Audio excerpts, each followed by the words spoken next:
It is a necessary evil, like security. Like my wife.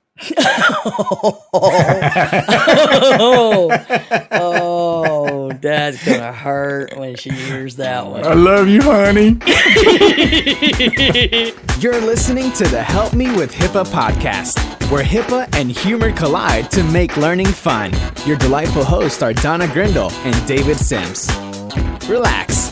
HIPAA help is on the way. Welcome to episode 326 of the Help Me with HIPAA podcast. And back in the saddle this morning, Donna Grindle of Carton and myself, David Sims of HIPAA for MSPS and Security First IT. So welcome back. Are you excited? You're all energized and ready to go, right?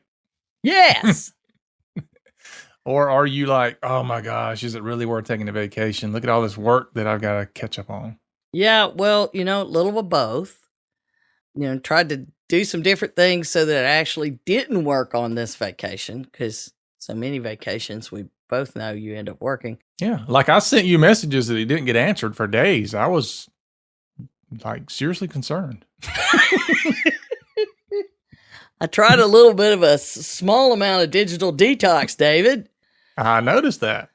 I was not ready for your detox. Yeah. Me going on vacation does not mean you can't talk to me, right? That's right. Yeah. You went on vacation. I didn't. You're still supposed to be there. Oh, well. I'll have to inform you next time that I intend to actually disconnect. That's right. Get your approval. I know. At least, help me be mentally and emotionally prepared. I know. You did say, first thing when I connected this morning, I'm so glad you're back. I know. Well, see, as much crap as he gives me, people, he really does care. Yep. You're like I wish I could say the same. You're like a colostomy bag. It's necessary, but it stinks. That's a good one. I like that one. That's a good one. I like it. Alrighty then. I'm done with you for today. Bye. So with that said, we have a great idea for us listeners, for you listeners. We're listening too. So, but help us by sharing out the podcast. Just share it with one person. Yeah, just one person. Spread it to one person. Yeah, there's a lot of competition out there now, and it's getting harder for us. And, we don't have all that promotional skills. Yeah, there's that. But, and always thanks to our donors. We appreciate your support, as always. Very much so. Thank you. If you would like to be one of those that donates to the cause, you can do so at helpmewithhipaa.com. Indeed. All right. So, you ready to dive in? Yeah, as best as we can. All right. We'll start with the HIPAA Say what? segment. This one's funny. So, working remotely, still a thing, right? Yep. Employees working from home. We talked about this when it first happened, that we're going to see a lot of problems we were not ready for. I guess is a good way to put it. So what did you find here? Well, apparently there's a new study that came out. HP did a study. IT leaders facing backlash from remote workers over cybersecurity measures, according to this HP study, was the headline at Threat Post, where I picked this one up. And this study, here were the two amazing quotes for me, for us to use to remind people that, yes, more people are working from home, but that doesn't make HIPAA go away. It still lives in your house. Because the 2 points in this article, I haven't read all of the study. This is from the article, but I'm going to go read the study. But anyway, more than 30% of workers under the age of 24 admitted to outright bypassing certain corporate security policies to get work done. Okay. And then the other one was researchers found that 39% of respondents did not fully know what their organization's security policies are. which is causing 83% of all the IT workers surveyed to call remote work a, quote, ticking time bomb for data breaches. Mm-hmm. And I mean, you know that, but when you see the numbers. Yeah. But I always think these numbers are conservative, honestly. Well, some of them maybe, but others may be overblown. Yeah, but okay. I do think it's interesting that they pointed out an age. 30% of workers under the age of 24. Yeah. Which gives you some type of information to look at. So if you're hiring people, you have people that are of the younger age persuasion. Persuasion. Not like Donna. Or David. You're in the second half of your century, buddy. I am. But outright bypassing security to get stuff done. Nothing new. We see this all the time. Unfortunately, we see this a lot from the doctors that are like, hey, I need this information on the patient. Just text it to me or email it to me or whatever. I don't care how you have to get it to me. Just do it. And this breeds this type of work where somebody's like, I just have to get it done. How I get it done doesn't matter. Right. And unfortunately, it does matter. So all of these numbers added together, though, tell me something important. I mean, you got 83% of the IT workers know this remote work thing is a ticking time bomb. Mm-hmm. But when you have 39% saying they don't even know what the security policies are, well, there's probably more than 30% that are going around the security policies because they don't even know what they are. Yeah, but right? wouldn't you say too that if 30% says that they're bypassing corporate security policies, that would mean that they understand what the policies are? That's exactly what I'm saying, is that the ones that know they're bypassing the policies aren't included in the 39% that don't know what they are. So they're probably not reporting that they're bypassing the policies because they don't know what they are. Which goes back to my original comment of these numbers are too low. But if you add them together, you've got 69% of the remote workers. Boom. I like it. That sounds more accurate. That works. So let's call it, you got a 50-50 chance of them actually following the policies. But here's the thing is the IT workers focus on them going around the policies and they don't know the policies. And so it's on them. It's not on me. And this is where we get the 3 rules of security. Donna's 3 rules of security. I should probably copyright that or something. You should. Because these 3 rules, if you are having a security problem, one of these is falling through. One of them are. So you've got security is not convenient. And everybody needs to understand that. If security was going to be super convenient, we wouldn't keep car keys or PIN codes or access codes or cards or any of those things. We wouldn't have any of those pieces if we didn't need to secure things. So no, it's not convenient, but you can get used to it.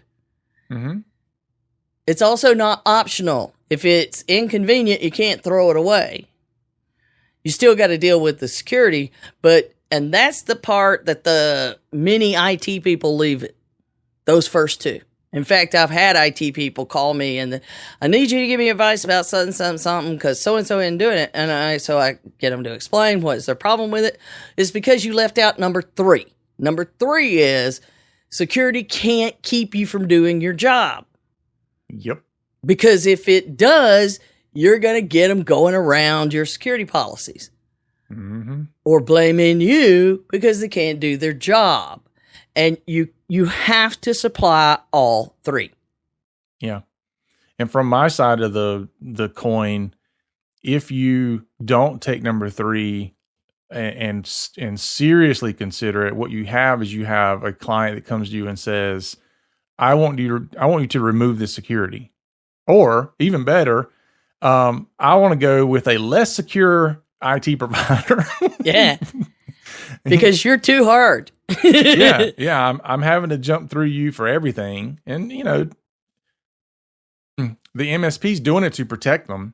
Right. But, they're like, I can't get my work done. What good is protection if I can't do my job, which brings in money? Exactly. So it's kind of like, you're putting everything in the safety deposit box, and everything doesn't go in the safety deposit box. Only certain things go in the safety deposit box.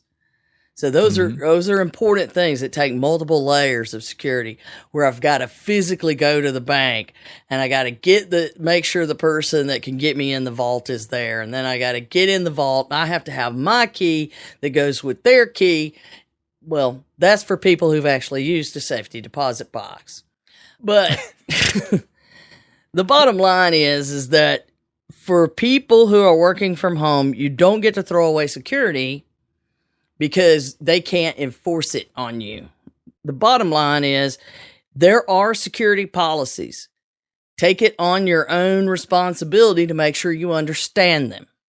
And for those who are setting the policies, make them understandable. Yeah. Make sure people have access to them. That if they call, you go, sure, here's our policies. And that they are actually the ones you're following. So that would be kind of important as well. And for those of you who can't do your job because of the security, don't just go around it. Go talk to somebody. And those people that you talk to, if they're not responding, send them to this podcast. There you go. Because everybody has to work together to secure information today. And we're more spread out than ever. So HIPAA doesn't go away just because you're working from home. Nope. 3 rules apply. There you go. All right. That takes us into our main topic for today, which is email evil?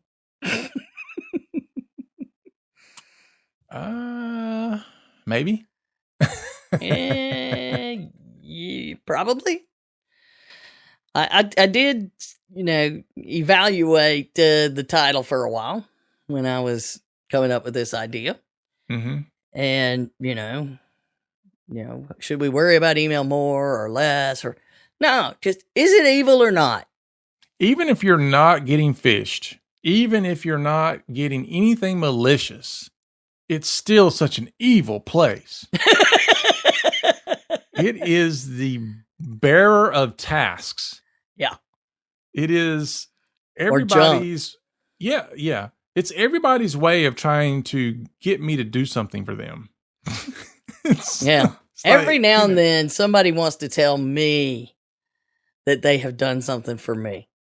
But for the most part, no. Fill out this survey. I need you to give me a call. Can I get on your calendar? Can we do a demo? I called you. You didn't answer, so I didn't answer because I don't want to talk to you. Emailing me this, I still don't want to talk to you.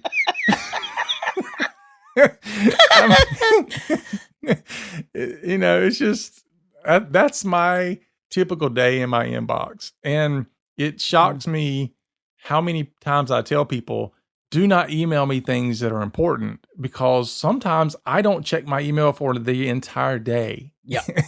And I'll check my email, on a Tuesday, and somebody sent me something Monday morning that's like, I really need this. I'm like, it's a day later now. Do you still need it? Yeah. That's when you need to send me an email, leave me a voicemail, send me a text message, and call and leave me a message with somebody else at work. And possibly call his wife, people. You may need to do that. Some people do that as well. But email is not the way to get in touch with me if you have anything that is of any priority. Email is kind of like, I'm mailing you a letter. I don't know when you'll get it or when you'll read it. And it's not that important, except that you just get it and read it at some point. Yeah, I need you to have this. It's electronic mail, and I treat it as like it's mail. So let's talk about, well, first of all, I came up with this because I knew David would go on a rant, as Thank proven you. already. Thank you very much. When I ask him, have you read the notes? Normally he'll add something in. He's like, yep. He didn't have to read. So, but this episode comes out on the last day of National Cybersecurity Awareness Month, or CSAM, as you can call it. The Do Your Part, Be Cyber Smart, Fight the Phish Week. So this whole week, it's been stuff about phishing, and we talk about phishing all the time. If you aren't dealing with phishing tests in your company, you need to be. I mean, it's there, and there are plenty of resources that are coming out that are part of the Cybersecurity Awareness Month, and we'll have links to them here that you can use. And by the way, you can use them after October. Yeah. So maybe we'll discuss in a future episode of how I paid a professional to phish my employees and how that turned out. Social engineering is amazing.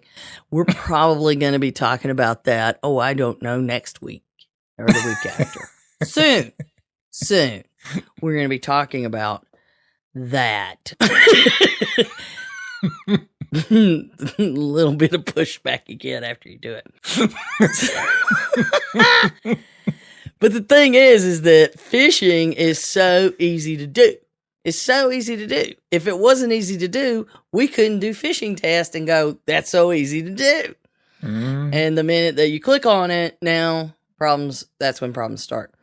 So it doesn't require those super nerdy, geeky tech skills to phish somebody and lure them into giving up credentials or any of these other things. What it takes is a unaware, uneducated person on the other end that is not prepared to defend against it. So keep that whole, I've overclicked kind of thing going. And these reports that came out to me gave us the statistics because, I'm a data nerd. So these reports came out, and Proofpoint, commission one by Ponemon, and when they do it, it's always good. Ponemon is very thorough. I've seen him speak and him talk about the detail he spends on exactly how the question is asked to make sure that he gets the most accurate information. And he's a teeny little man. Anyway, and that picture that is very old. So here are some of the pain points in their cost of phishing study. This is why email is evil right away when you read these things, because it points out the cost of phishing more than tripled since 2015. So that doesn't mean we're buying phishing for more. It's that we're having to spend more because we're being phished. And of course, the most time-consuming task to resolve attacks is cleaning and fixing infected systems or the forensics investigations. When it happens, you've got to go figure it out. Once you fall for a phishing campaign, somebody's got to go figure out what happened when you were phished. Because you don't know how bad it is. Yep. And it's a huge hit on employee productivity because either they're out of their email. Well, usually they can't get in their email and do anything because we have to preserve that to figure out what happened. And also you have to invest in somebody who knows how to figure out what happened, which is another big thing. The average annual cost of phishing in 2015, they estimated was at $3.8 million. Annual cost phishing hitting us. 2021, so 6 years later, $14.83 million. That's a nice raise. So that's annual. Yeah.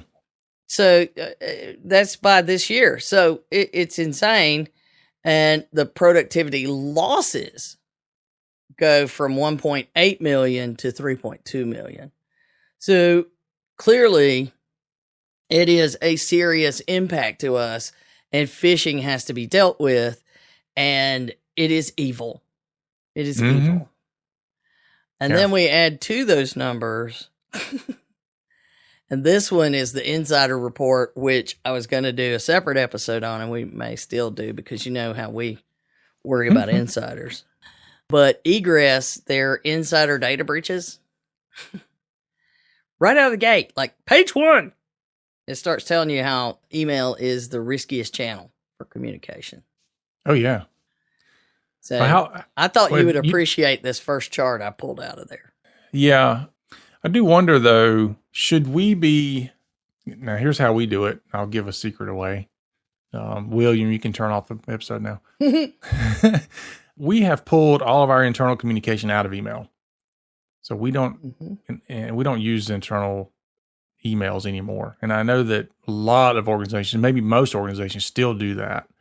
But I think it's very beneficial to start looking at things like Google Chat, Microsoft Teams, Slack. I mean, you name it. But having those as your way to communicate with your staff and pull all that away from email. Well, and that does help, and definitely something I put in the next part of what we're talking about, David. It's because I know you're getting there. A segue.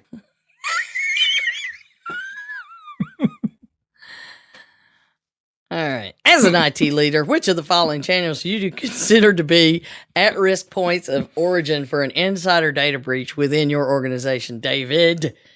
And they gave you the options of SMS, physical data storage, databases, servers and networks, or email. Which would you choose? Email. Email. I mean, by a substantial number, 64% of IT leaders picked that as number 1. Yeah. So it was, they let them rank them. And next after that is servers and networks. That's at 40%. I mean, so if we solve the email problem, we're solving a big thing. And it says IT leaders clearly recognize email as a problematic channel. I would call it problematic. Mm-hmm. It's, again, a conservative phrase, but it's fast, familiar, productive, and going nowhere. That means it's not a simple problem to solve, as evidenced by the failure of traditional email data loss protection solutions to stop breaches. So, I mean, this has been around forever. We can't fix it with technology. It requires people. It's also important to point out that every so often you hear somebody say email's dead or email's dying. It's going away. God. The email killer app. Yeah, has not been, nor do I see anything coming even on the horizon that will take the place of email. So it's a problem you have to solve for. Now, there are procedures and policies that can solve for it, but it's not going to be a shift in technology. Well, and that's here in the next little thing. Have you, the IT leader, experienced a serious data breach from the following incident? Human error. 84%. Employees breaking rules. We just talked about that. Yeah. So if you can get rid of humans in your business, you've got a pretty good chance of not having a problem. Phishing attacks, and then a malicious leak. So pretty much the malicious leak was at the bottom of what 66% had said they experienced a malicious leak. That's still high. That's way too high. But intentional malicious, I'm having trouble. IMB. Yeah. Intentional malicious behavior. And so when they look at what are you most concerned about, it's pretty much across the board, equal. Mm-hmm. I mean, intentional malicious behavior is at 28%, while phishing attacks at 27%. And then breaking security rules and human errors at 21% is what they're most worried about. And that would vary based on your scenario, the number of people, the type of organization. But I don't understand the 3% that said they don't know. So I don't know what I'm concerned about. I'm done. I don't know which one I worry about the most. It's called being paralyzed by fear. It's like, I mean, because if you look at the thing, it's almost an equal number. You know, it's 28%, 27%, 21, 21. So it's very close just to being kind of, look, I'm worried about everything equally. Yeah, exactly. I'm worried about you it got all. somebody, you got somebody in the corner, 3% in the corner, rocking back and forth, sucking their thumb. That's true. So, but like right away, this was the thing that got you when you saw this. This was the only thing you immediately talked to me about in this show notes, that employees are split. Basically, they claim 55% say they received a phishing email in the last 12 months. What does that mean about the other part? Yeah, I have to call something on this one. Yeah. Because 41% of employees said that they've not received a phishing email in a year. I don't make it a day without getting one. Yeah. You're telling me in a year you haven't gotten one. I say you don't know what one looks like. Well, there's a small number where email is only within the company. Okay. So I could take those, but very few people actually use email and don't get, I mean, that's just, I'm sorry. No, I'm with you. 4% say don't know. Okay. I trust the 4%. Yeah. Because the ones that say no, that means they don't know. Mm-hmm. It's called confident incompetence. So what we're saying is that 45% of the people are the reasons that we're having the phishing data breaches. Right? Yeah. So you basically saying you got a 50-50 chance every email that goes in front of an employee. Could it be the last one? It just takes one click before you go down. Yeah. And this report, it also had some other interesting points, and in case we don't get back to the insider thing, that basically just adds to everything else we've talked about. They ask employees who has the greatest responsibility for securing information and data in the workplace. Yeah, I'm not feeling it. 37% say that security, the IT people, are responsible for securing information. 8% say that my line manager is. 12 say employees are. 13 say C-suite. And then we have 30% with the right answer. Everyone equally. Yeah. So it's you've got everyone's responsibility. 60% of your organization, 70% of your organization is not on the same page here. No. So if you say it's anybody's responsibility besides yours, and that it's also not IT's responsibility, because you can't say it's not theirs, that it's just the employees. You've got to have all the pieces working together. You have to have leadership pushing that how important this is and setting the example and creating the culture.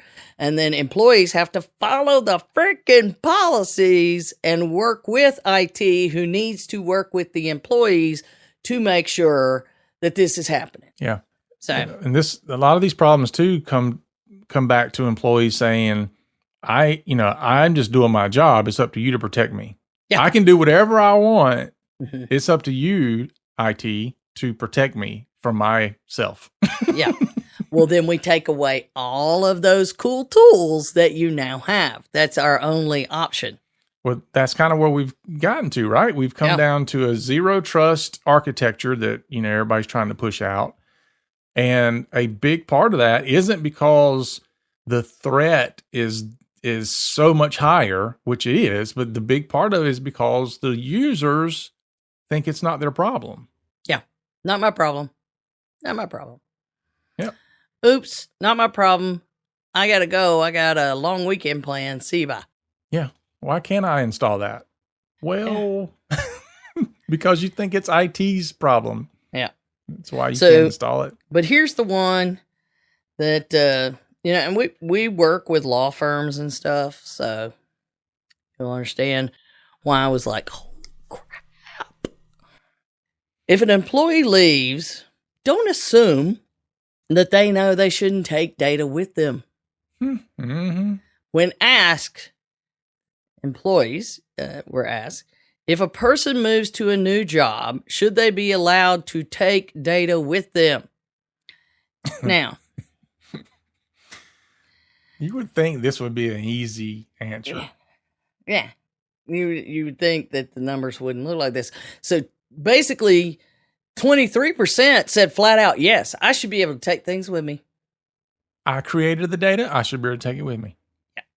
And 5% say they don't know. So I don't know. I'm still sucking my thumb, rocking in the corner. I don't know. But those people are like, it depends. Who's asking? Who's asking? What's the deal? And, we've seen in healthcare, I know of cases where physicians decided to leave and open their own business, and they took all the patient names. Mm-hmm. There's other cases where people decided to leave and on their own took patient information to the new place to make themselves look good.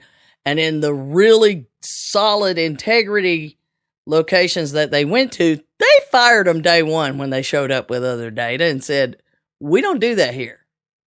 Mm-hmm. So we know this happens in healthcare. If 23% in healthcare believe that, it's a big problem because no data should leave, period. And if 5% don't know, still a problem. So we're pushing 72% no. So we would hope in healthcare, if this was narrowed to healthcare, we hope that it would be like 95 and 5. There would be no yeses.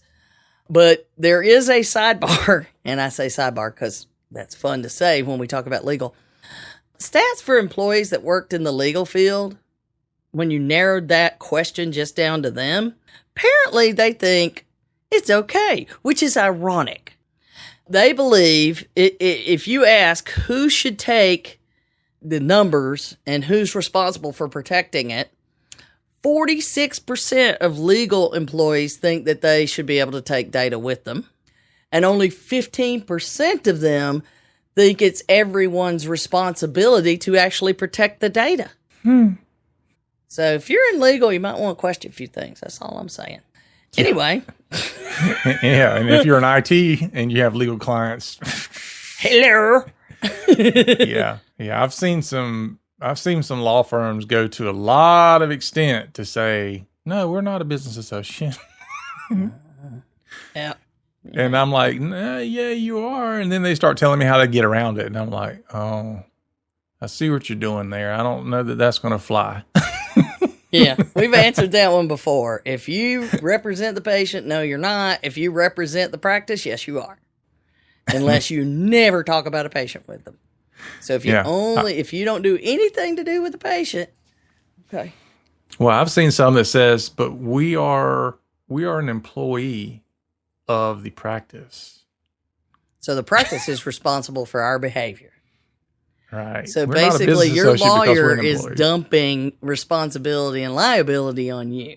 Mm-hmm. And I don't know that these practices know that, but I have seen lawyers do that. They're like, we're an employee, which I don't know how they do this, but we're an employee of the practice. So you can be an employee of the practice. You hire them but are you really understanding what you're doing there when you have numbers like we just shared with you? Yeah. Yeah.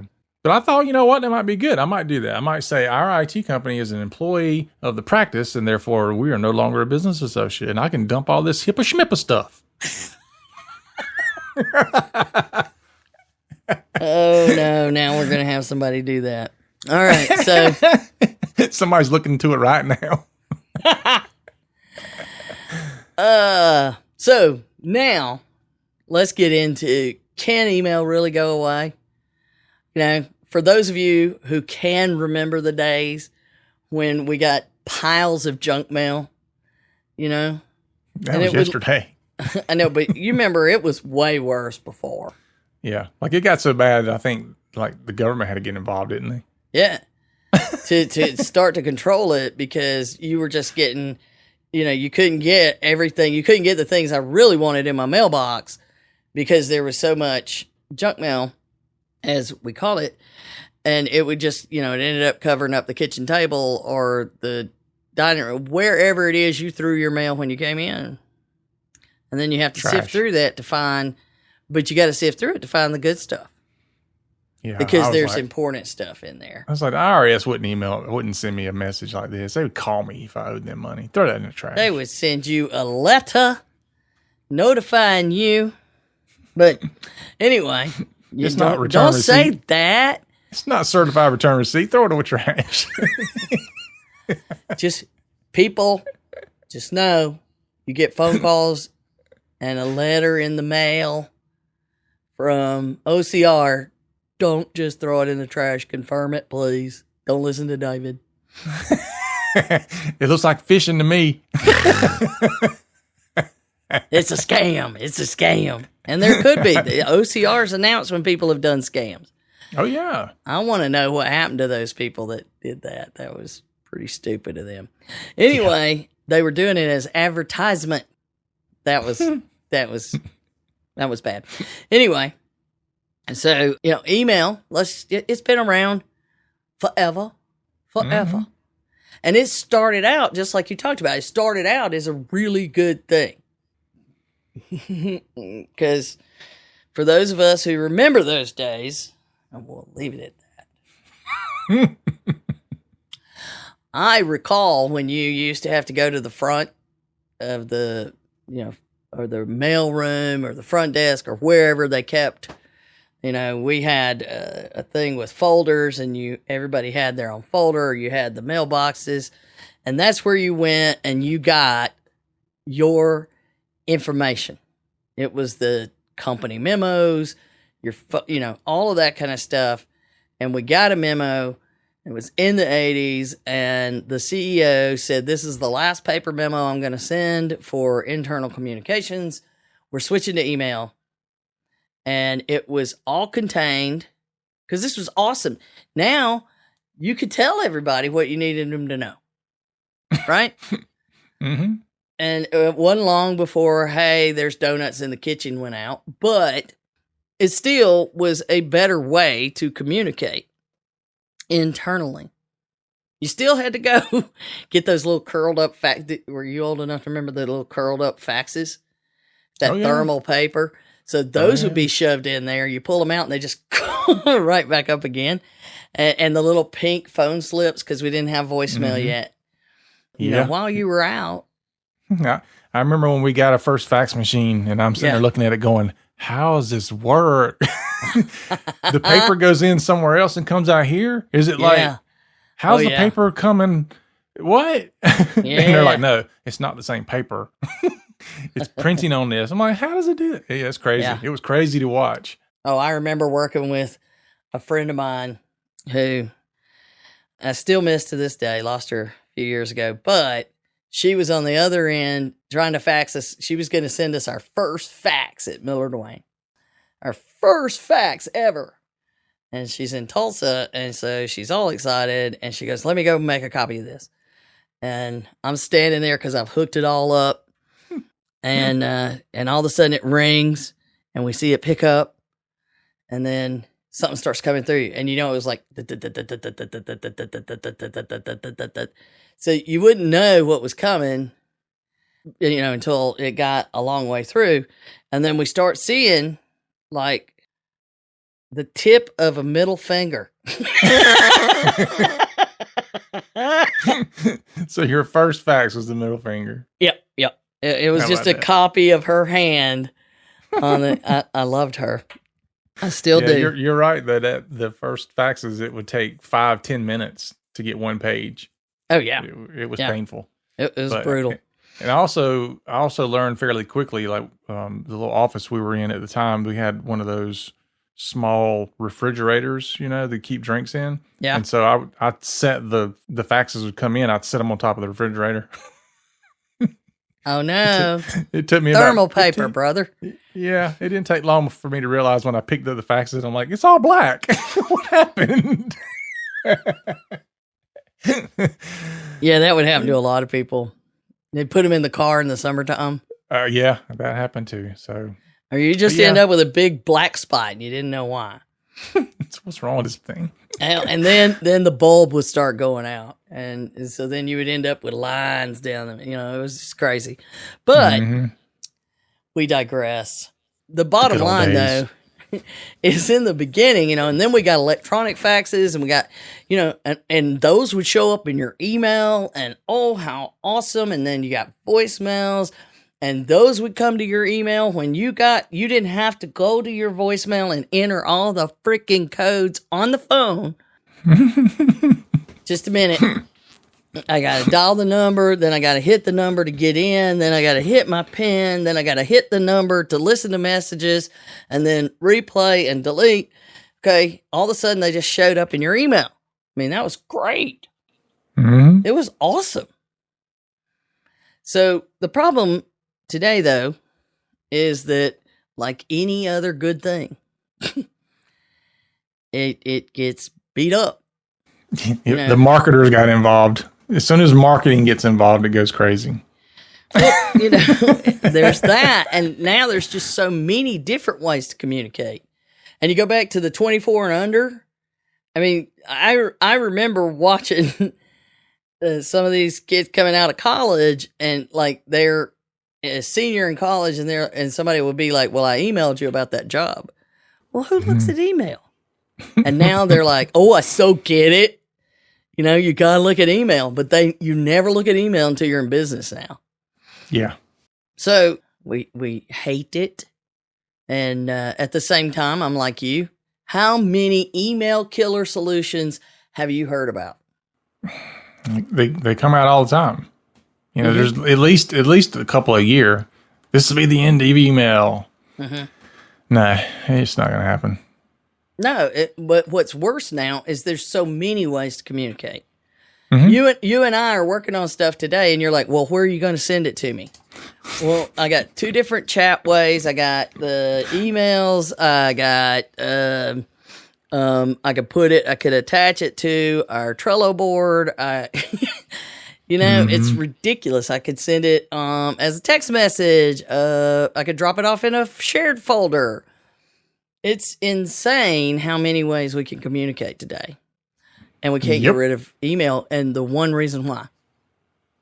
Convenience. It's something everyone has. Everyone has it. And we still have POP. Oh, my God. Do you remember when? Yeah. I just don't even get me started on that. Do you remember when you learned what POP stood for? I do, because I came up with an acronym that I used to describe our local ISP's tech guys, and they didn't like it. They didn't like it too much, because I asked them. They were at my business one time. This was back in the 90s, and I said, "Would you consider yourself like a technical response team?" And they were like, "Yeah." We would. And I said, so you would consider yourself like a point of presence technical assistance response team? They're like, dude, that's amazing. I like that. And I'm like, it makes a fantastic acronym. And they stopped and they're like, wait a minute. That spells Pop-Tart.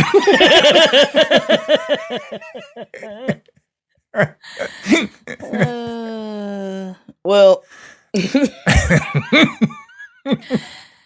and yet again, we digress. But for those of you who don't know, email really, truly was an electronic version of our postal mail service. And POP, which is where we started, is Post Office Protocol. I mean, it literally duplicated the concept of the United States Postal Service that has been around since... Yeah. And that's all it did. So when you think about that technology, we still send things in what we call snail mail. You still get things, we just talked about, you still get things in the mail. Email ain't going away. No time soon. And all these people that are big on inbox zero, I just want to poke them in the eye. I appreciate it, but I wish I could. Yeah, it's It's a good thing to strive for. But, I am able to do that. I don't know how many emails I'm deleting I need to read, but I do get to inbox 0, and it usually comes from the nuke button. You think I'm kidding? No, I don't. But I deleted over 5,000 unread messages 2 days ago in my inbox, not in a junk folder. I was like, if I have not read it by this date, I am not going to read it. And it's not important because nobody's followed up with me, so I just nuke them. Yeah, I have a ton of emails that, everything's automated if it matters. There's something automated say that it'll bubble. Yeah. But even after a period of time, the bubble stops working because too many things are recognized as, part of it. But even then, I have to break it down because we use these tools that I can get it in a lot of different places, but the easiest way for me to manage it and be able to see them all at once from other systems is still email. You know, they're going to say, I will send you an email. You can launch an email. You can do this through email. So it's just a necessary evil. It cost, as we began, millions of dollars because the criminals find it as well. And we still get, one good thing. One good, and we're not even talking about the evils of social media, which that's just. Yeah. We won't go there. No, it's, everybody's like, why, you haven't taken my friend request on Facebook. And I went, I can't tell you the last time I went to Facebook. And the only reason I still have it is because I have to have it for business. Yep. Same here. But every now and then I'll get a message from a cousin or something on Facebook. And I'm like, damn, I got to go figure out, I don't have the app. No, I ain't keeping that app on my phone. Mm-mm. And we don't even need to go into everything that we have recently learned about Facebook. And I'm sorry. Don't tell me that downtime was an accident. There's no such thing as a coincidence like that. Moving right along. Yeah, I got asked about that. First thing, what do you think happened? Were they hacked? I'm like, no, that was internal. No, because all the employees were shut out. That is what makes it big. Everything was narrowed down to very minimal access. Yeah. Mm-hmm. No, that shit doesn't happen. No. Anyway, very few, coincidences. Yeah, but not that kind of coincidence. No. Some digital dust. Poof. Yeah. Anyway, I try to prove it because see, that would be trying to prove a negative that they didn't do anything. Yeah. Mm-hmm. No, not gonna happen. Okay, so email. Evil Bad. Or not? Evil. Going away? No. Necessary evil. It is a necessary evil, like security. Like my wife. Oh, that's going to hurt when she hears that one. I love you, honey. Yeah, he just got excited. He got excited there at the end. He just got excited. So, but it did remind me of a Cold War joke we always used to hear and tell is that, back then you always talked about nuclear apocalypse. Mm-hmm. I think we'll end up with way other apocalypse than nuclear now, but that they always said that after that, the only thing that would be alive were roaches, the bugs. Let's be clear what kind of roaches we're talking about. Yeah. And Keith Richards of the Rolling Stones, he would still be around. And so we can add that the roaches and Keith Richards will be also emailing each other. Well, the roaches will. We don't know if Keith will figure it out. So, but following all that would be the zombie apocalypse. So, and the hardest part about the zombie apocalypse will be me trying to contain my excitement because you're so ready. I'm so ready. I've watched all the movies. I know how this works. So that's how we get to the end of the show for the day. That is it, folks. Thanks for listening. So remember to follow us and share us out on your favorite social media site if you even have one anymore. If not, smoke signals work. We'll take whatever we can get. Send an email. Don't email me, please. So remember, for Donna and myself, HIPAA is not about compliance or email. It's about patient care. You've been listening to the Help Me with HIPAA podcast, hosted by Donna Grindle and David Sims. The show created to help you with HIPAA. For more information or to ask us a question, visit our website at helpmewithhipaa.com. Neither Donna Grindle or David Sims are attorneys, and they do not offer binding legal advice concerning regulatory compliance. The information in this podcast should not be relied upon or construed as legal advice in any way. Consult your attorney for legal advice concerning compliance with HIPAA regulations.